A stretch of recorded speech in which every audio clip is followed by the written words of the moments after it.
Assalamualaikum warahmatullahi wabarakatuh.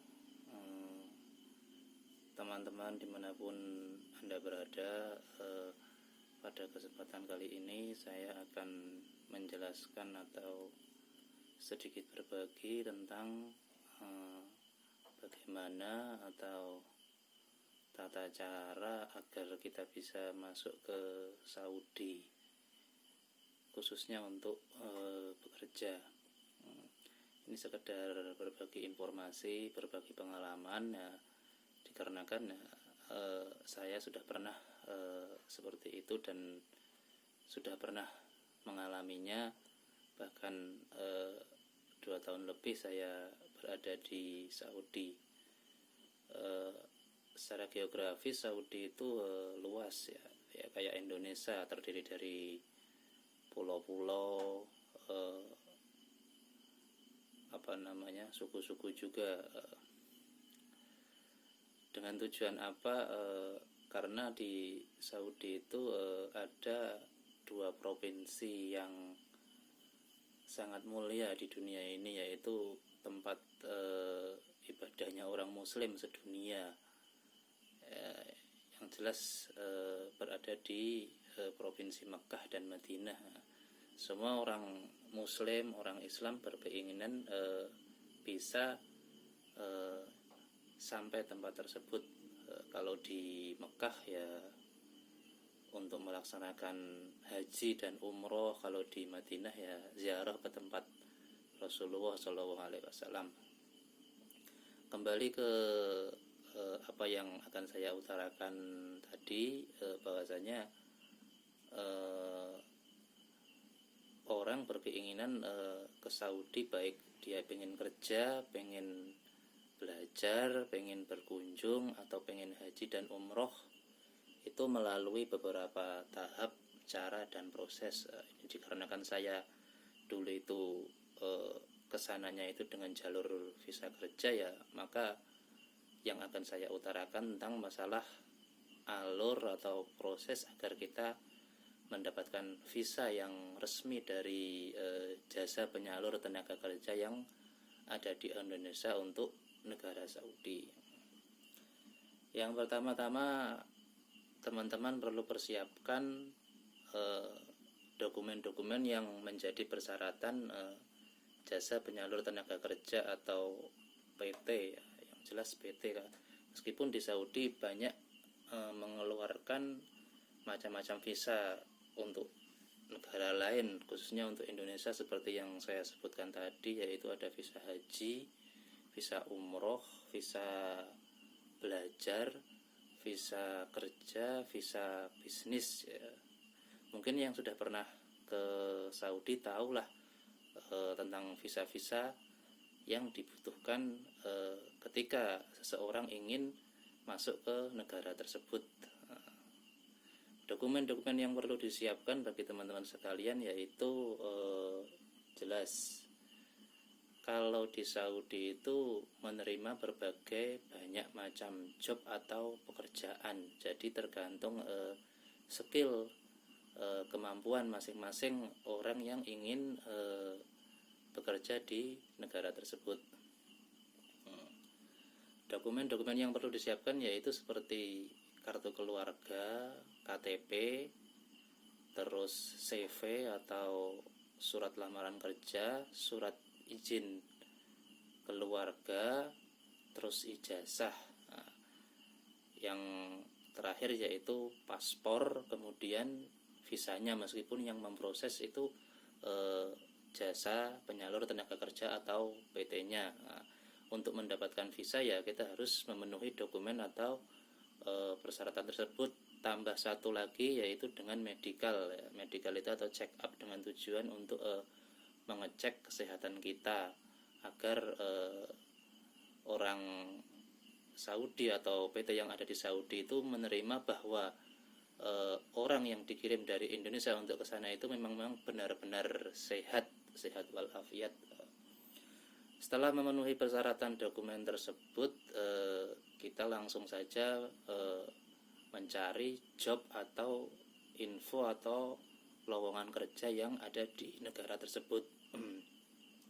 Untuk mencari info itu berbagai banyak macam cara, bisa kita cari di Google, Facebook, situs jaring sosial kayak Instagram, atau link, atau teman-teman kita yang punya link kepada penyalur jasa tenaga kerja tersebut atau PT yang ada di Indonesia khususnya.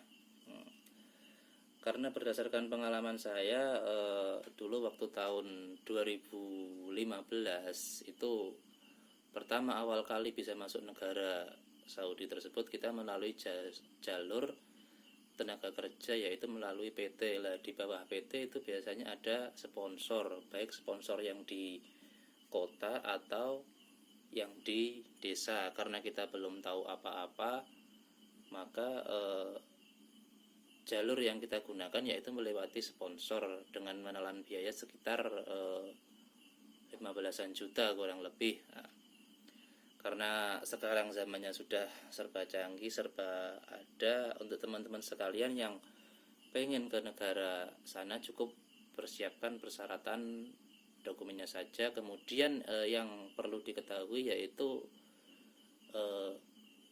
cara pembuatan paspor. Nah, pembuatan paspor itu nanti harus ada surat rekomendasi setelah kita melamar di PT atau di PT yang dilewatkan kepada sponsor untuk kita, seperti itu.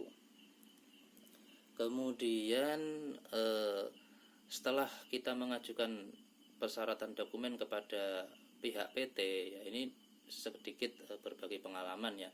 Di Jakarta itu jasa penyalur tenaga kerja itu banyak banget, ada ratusan bahkan ribuan. Itu menyalurkan bagi siapa saja yang ingin bekerja ke luar negeri seperti Hong Kong, Taiwan, Korea, negara-negara Eropa, dan negara-negara Amerika, negara Asia, bisa Jepang, bisa Cina, pokoknya banyak banget di Jakarta itu memang tempatnya. Makanya jangan salah pilih kalau kita mau ke negara Saudi, kita harus benar-benar mateng. Kalau bisa kita cari provinsi yang di Makkah atau Madinah, seperti itu. Lanjut, setelah kita mengajukan persyaratan ke PT, ya menyertakan dengan dokumen-dokumen tersebut dan kita diterima, biasanya kita akan menunggu alur proses pemberangkatan. Proses yang kedua yaitu setelah kita diterima, kita tujuan job kita itu nanti biasanya orang-orang kantor PT menjelaskan berapa gaji yang ada di sana setelah kita terbang ke sana, kemudian proses apa saja yang harus kita lalui. Jelas yang pertama pengumpulan dokumen kita serahkan ke pihak PT, tadi sudah saya sebutkan. Kemudian setelah itu kita menunggu informasi dari pihak PT tersebut.